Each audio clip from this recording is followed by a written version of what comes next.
Probability सबको आती है बेटा। सिंपल एक चीज होती है बेटा, प्रोबेबिलिटी ऑफ एनी इवेंट क्या होता है, favourable case total number of case. बेटा प्रोबेबिलिटी चैप्टर हमेशा से ही आसान रहा है और हमेशा से ही आसान रहेगा, ठीक है। टोटल नंबर ऑफ केस यही चीज होती है बेटा, ठीक है। और क्या होता है, एक चीज और थी, हमने कहा था भाई जो प्रोबेबिलिटी होती है ना बेटा, 0 और 0 से बड़ी और 1 से छोटा होता है। दूसरा प्रोबेबिलिटी में नहीं होती, 1 पॉइंट समथिंग नहीं होती, और समथिंग एल्स, ये चीजें होती हैं। अब हम क्या करेंगे, कंडीशनल प्रोबेबिलिटी करेंगे पहले। तो कंडीशनल प्रोबेबिलिटी क्या होती है इसके बारे में पढ़ेंगे, कंडीशनल प्रोबेबिलिटी, ठीक है। ये क्या होती है अभी बात करेंगे, मैं इससे पहले कुछ बातें कर लेते हैं। हमारे कुछ होते थे बेटा श्योर इवेंट, श्योर इवेंट होते थे जिनकी प्रोबेबिलिटी 1 होती है, और इम्पॉसिबल इवेंट जिनका पता होता था, जैसे when A dice is throne getting less than 7, हमेशा बेटा वही विन होगा जो इसका लेस देन 7 आएगा। दूसरा इवेंट जिसकी प्रोबेबिलिटी 0 होती है, means you win the game if when you throw a dice and getting the number greater than 6, तो आप कभी जीत ही नहीं सकते बेटा वो गेम, क्योंकि जब आप एक डाइस को थ्रो करेंगे और ग्रेटर देन 6 प्राप्त करेंगे तो ही आप जीतेंगे, लेकिन डाइस में 6 से बड़ा नंबर नहीं होता बेटा, ठीक है। ये चीजें हमें बचपन में, तो आपको कार्ड्स में पता होगा क्या होता है, 52 का, ठीक है, H D heart, diamond, H D quality, spade, तो 32 कार्ड्स होते हैं, ये हमें पता है, ठीक है। कुछ होते हैं कॉइन को 2 बार टॉस किया, एक कॉइन को टॉस किया गया हेड टेल, 2 बार टॉस किया गया तो हेड टेल टेल, 3 बार टॉस किया गया तो कितने केस बनेंगे, 2⁻3, ठीक है बेटा, 2⁻3 8 केस। कैसे बनते हैं आपको पता होगा, 8 है तो 4 टाइम हेड लिख दीजिए, 4 टाइम हेड लिख दिया, और 4 टाइम टेल, 1 2 3 4। अब 4 का हाफ कितना होता है, 2, 2 time head, 2 time, 2 time head, 2 time tail, फिर अब 2 का हाफ कितना होता है, 1, 1 time head, tail, head, tail, head, tail. ये अगर जो इसी कॉइन को 4 टाइम्स थ्रो किया जाए तो बेटा कितने केस बनेंगे, you know very well, 2⁻4 that is 16 case बनेंगे। वो 16 केस कैसे लिखे जाते हैं, सेम बेटा, 16 का हाफ कितना होता है, 8, 8 बार हेड लिख दीजिए, 1 2 3 4 5 6 7 8, 8 टाइम टेल, 1 2 3 4 5 6 7 एंड 8। अब 8 का हाफ कितना होता है बेटा, 4, 4 टाइम हेड, 1 2 3 4, टेल टेल 3 4, फिर हेड, 1 2 3 4, फिर टेल, 1 2 3 4। अब 4 का हाफ कितना होता है बेटा, 2, 2 time head, 2 time tail, head head tail tail, head head tail tail, head head tail tail, head head tail tail. अब 2 का पूछते हैं, जब भी बता रहे हैं बेटा, आप 12th में ही पूछते हैं और इससे पहले कभी नहीं पूछते थे, 12th और इससे पूछते रहेंगे, सो दैट ये लिखना सिखा रहे हैं हम आपको। 16 केस में तो 13 और 14 तक तो लिखे जाते हैं, लेकिन 16 15 और 16 में कंफ्यूज हो जाते हैं बच्चे, तो वो ट्रिक सिखा रहे हैं आपको। हेड, अब 2 का हाफ कितना होता है, 1, head head tail, head tail, head tail, head tail, head tail, head tell and head tail, ये आपके सारे 16 केसेस बनेंगे, ठीक है। और एक डाइस को 2 टाइम्स थ्रो किया जाएगा, एक डाइस को उछाला जाता है तो क्या केस बनते हैं, 1 2 3 4 5 एंड 6। 2 टाइम्स 6 का स्क्वायर दैट इज 36, और 3 टाइम्स 6 की पावर क्यूब दैट इज 216। यहाँ तक जाते हैं बेटा, 3 तक जाते हैं आपके केस प्रोबेबिलिटी में 12th क्लास में, ठीक है। सर इतने सारे केस कौन लिखेगा, नहीं कुछ नहीं लिखना, हमें सारे केस नहीं लिखने। यदि आप आइडिया से, यदि आप आइडिया से सिर्फ जो फेवरेबल इवेंट है वो लिख सकते हैं तो well and good, otherwise you are in a big problem, otherwise बेटा आप बहुत बड़ी प्रॉब्लम में चले जाएंगे, ठीक है? क्योंकि 216 केस में बिना कोई हँसी खेल नहीं होता। ओके, ये सब चीज़ें यही चीज़ें आती हैं या फिर अ, पर्ची जो स्लिप्स होती हैं बेटा, स्लिप्स 1 टू 100 लिख दिएगा, वो लेकिन आज तक हमने 12th में ऐसे क्वेश्चन नहीं देखे जिसमें 1 टू 100 तक स्लिप्स बनाई जाती है बेटा, ठीक है? अब देखिए, कुछ हम थोड़ा सेट का रिवाइज़ करते हैं।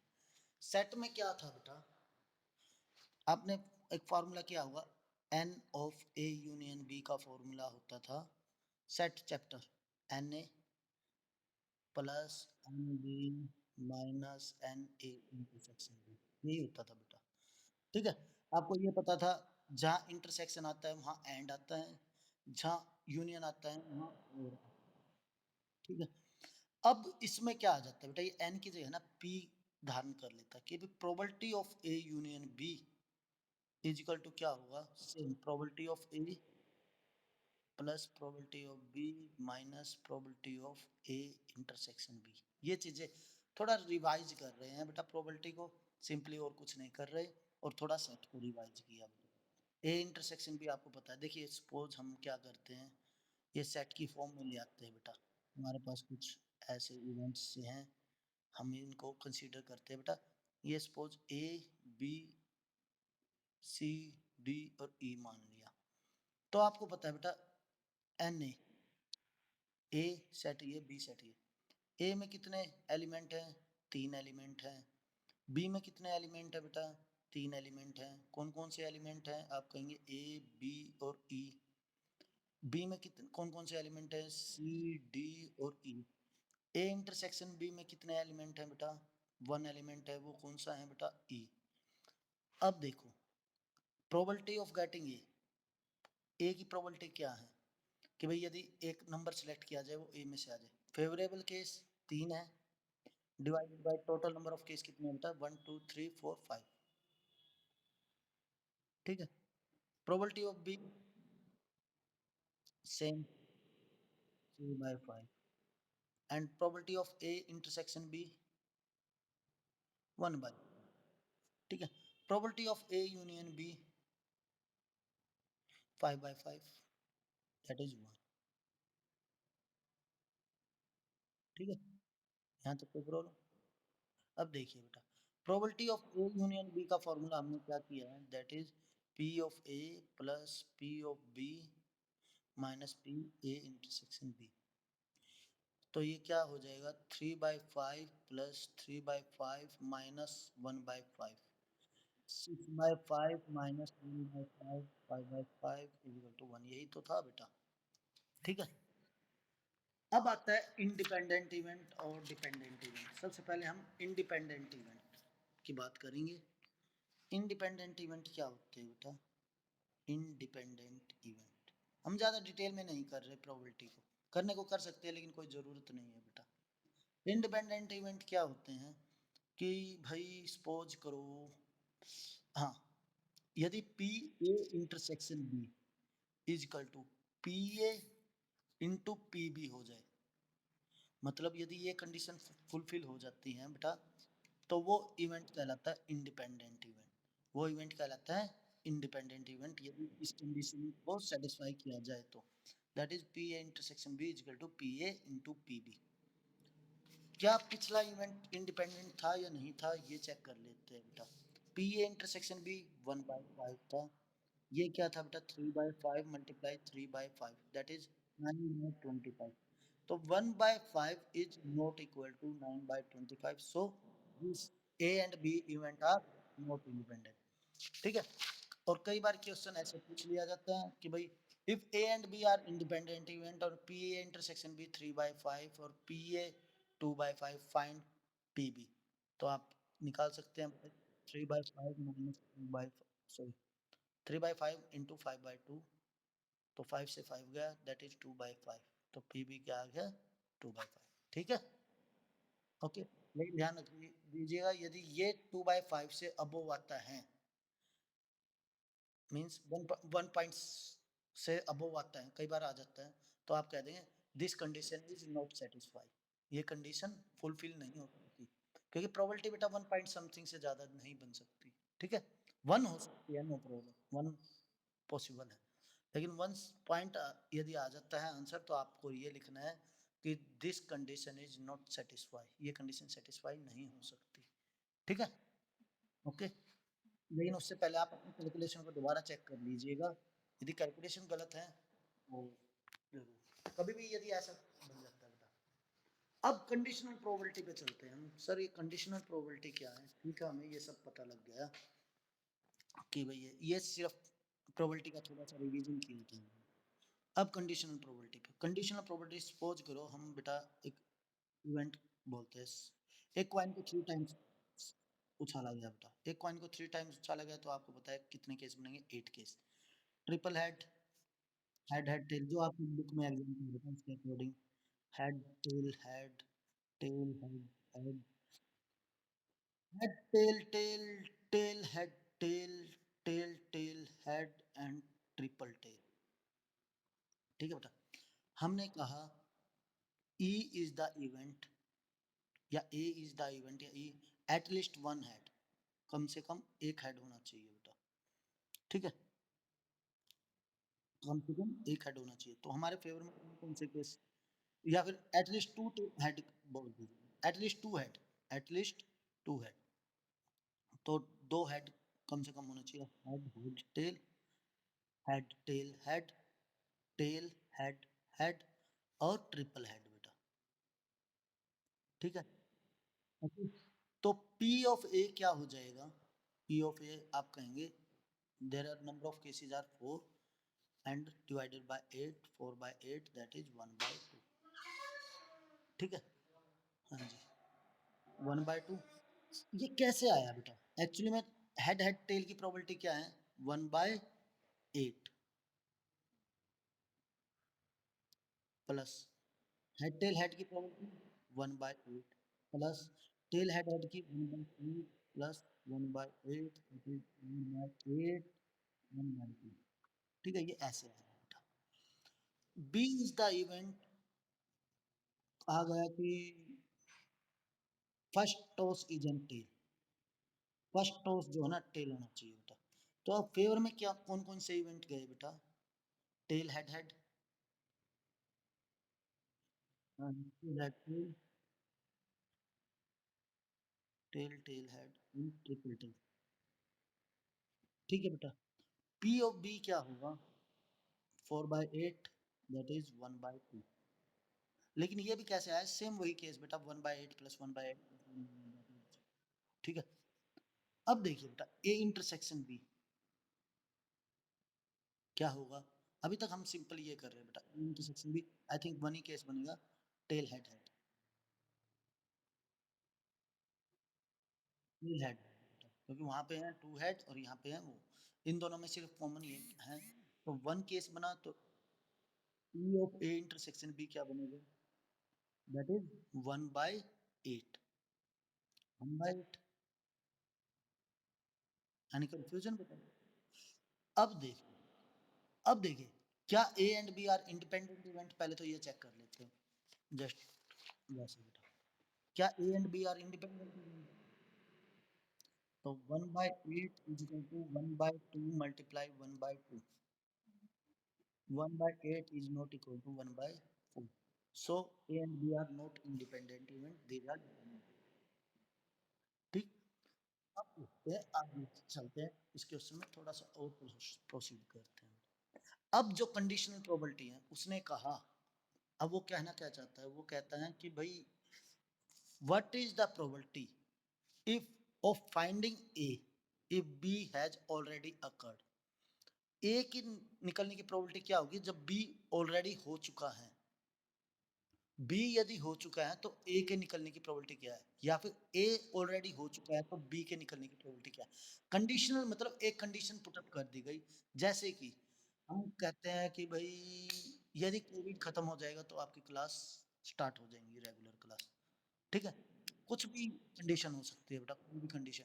यदि आप एक कॉइन टॉस कर रहे हैं, तो यदि हेड आता है तो एक डाइस रोल की जाएगी, यदि टेल आता है तो अगेन एक कॉइन टॉस किया जाएगा। ठीक है, कुछ भी हो सकती है बेटा कंडीशन, कुछ भी, कि भाई एक चीज हो चुकी है तो दूसरी पे क्या इफेक्ट होगा। ऐसा इसको कहते हैं कंडीशनल प्रोबेबिलिटी। ये इजीली इजी टू अंडरस्टैंड है बेटा, आपको अच्छे से समझ में भी आ जाएगा। तो उसने कहा find the probability of A if B has already occurred. यदि बी हो चुका है तो ए की प्रोबेबिलिटी क्या होगी। ए की प्रोबेबिलिटी क्या होगी यदि बी हो चुका है, तो ये बेटा फार्मूला ऐसे लिखा जाता है। ए की प्रोबेबिलिटी क्या होगी यदि बी हो चुका है, तो इसका फार्मूला क्या होता है, P A intersection B divided by P B. ठीक है बेटा, यदि उसने पूछा बी की होने की प्रोबेबिलिटी क्या है if A is already occurred, यदि ए हो चुका है तो बी की होने की प्रोबेबिलिटी क्या है, इसका फार्मूला क्या होगा, P A intersection B divided by B, P A sorry. तो बेटा यहाँ पे प्रोबेबिलिटी निकालते हैं, पी ए इंटरसेक्शन बी की प्रोबेबिलिटी थी 1/8 डिवाइडेड बाय पी बी की 1/2, तो ये आपको पता है 1/4 बन जाएगा बेटा। पी ए बिल्कुल बेटा ये भी सेम आएगी बिल्कुल। समझ में आया बेटा कि भाई कंडीशनल प्रोबेबिलिटी क्या होती है। ओके, यहाँ तक कोई प्रॉब्लम बेटा। अब देखिए जो आपके क्वेश्चंस हैं वो देख लेते हैं एक बार। कुछ और फॉर्मूले होंगे वो हम बताते रहेंगे जब क्वेश्चन आएंगे। ऐसे तो फॉर्मूला ये भी है बेटा, पी ई हैश मतलब complement by F, 1 minus P E by F. आपको पता है किसी के होने और ना होने की प्रोबेबिलिटी का सम 1 होता है, उसने ना होने की किया तो ये हमें पता है बेटा ये सब चीज़ें, और जब यूज होंगी चैप्टर में तो हम बता देंगे। फर्स्ट क्वेश्चन गिवन है बेटा एग्जांपल में, पी ए गिवन है बेटा, पी बी गिवन है आपको, P A intersection B B given है, find P A by B. निकल जाएगा बेटा P A by B, P A intersection B by B, ठीक है हो जाएगा। ए फैमिली हैज 2 चिल्ड्रन, बेटा बहुत इंपॉर्टेंट क्वेश्चन है, ऐसे ही कुछ बनता है कई बार बन जाता है। A family has 2 children, what is the probability that both the children are boys given that at least one of them is a boy. देखिए बेटा यहाँ तक क्वेश्चन में कोई प्रॉब्लम नहीं होती, हमें ये नहीं पता लगता है बेटा गिवन क्या है, मतलब नीचे क्या आएगा और ऊपर क्या आएगा। पहले तो सिंपल स्पेस लिख दीजिए बेटा, दो चिल्ड्रन के सिंपल स्पेस क्या बनेंगे, या तो दोनों बॉय होंगे, या एक बॉय एक गर्ल, एक गर्ल एक बॉय, या both the two are girls. ठीक है, उसने क्या कहा बेटा, what is the probability the children are boys, sorry the children are boys given that at least one of them is a boy. तो बेटा एक एक इवेंट मान लेते हैं कि भाई बॉयज का, ठीक है, that both the children are boys, तो एक ही इवेंट है बेटा वो, और इसकी प्रोबेबिलिटी क्या हो जाएगी, P of A that is 1/4। ठीक है, इसका इवेंट तो एक ही रहेगा बेटा। बी इवेंट मान लेते हैं क्या, at least one of them is a boy, at least one of them is a boy, तो इसके फेवर में क्या क्या केस लेंगे, जी बी, बी जी और बी बी, 3/4 बेटा, पी बी बनेगा 3/4। देखिए बेटा at least one is a boy, कम से कम एक लड़का होना चाहिए, दोनों भी तो हो सकते हैं, at least one is a boy. ठीक है, ठीक है। अब देखिए कैसे पता लगेगा, what is the probability that both are children given that, यानी कि ये हो चुका है, ये हो चुका है, given that at least one of them is a boy, given that. ठीक है बेटा, तो हमें क्या निकालना है, पी ए बाय बी। ठीक है, हमें क्या निकालना है, पी ए बाय बी। ठीक है, यानी कि P A intersection B by P B निकालना है बेटा। P A intersection B, A intersection B क्या होगा, 1/4। एक ही केस बन रहा है बेटा, बी भी कॉमन है। ठीक है, तो ये क्या बन जाएगा, 1/4 डिवाइडेड बाय 3/4, 4 से 4 कैंसिल आउट, 1/3। एनी डाउट, थोड़ा सा ध्यान से कंसंट्रेशन चाहिए बेटा। देखिए एनी डाउट बेटा, बता दीजिए, डाउट है तो एक्सप्लेन कर देंगे। Okay okay, next question given है बेटा, 10 numbers 1 to 10 are placed in a box mixed up thoroughly and one card is drawn. If it is known that number on the drawn card is greater than 3, what is the probability it is an even number। देखिए बेटा total number of case you know very well, sample space 10 है तो total number of case तो 10 है। अब आप ये बताइए बेटा, देखिए हम हर क्वेश्चन में दो इवेंट को कंसीडर कर रहे हैं, ए और बी। ए इवेंट क्या मानेंगे, क्या ये, आप बताइए बेटा, ए इवेंट को क्या मानेंगे आप? नीचे ना देखना, नीचे नहीं देखना, सिर्फ स्टेटमेंट से बेटा। If it is known that number on the drown card is greater than 3, what is the probability that it is an even number?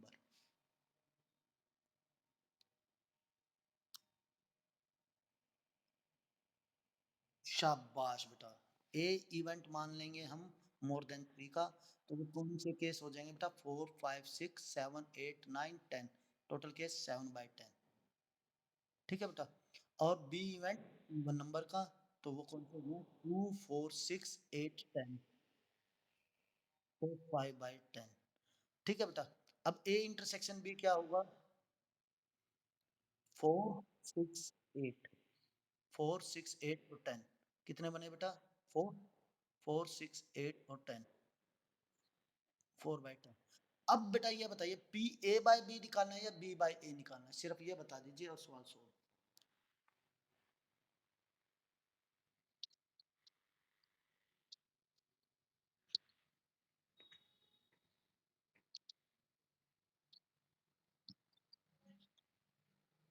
एक सेकंड, ए इवेंट है हमारा, नहीं बेटा, देखिए बी बाय ए निकालना है, क्योंकि उसने कहा इफ इट इज नोन, ये पता है, ये पता है मतलब ये दिया जा चुका है।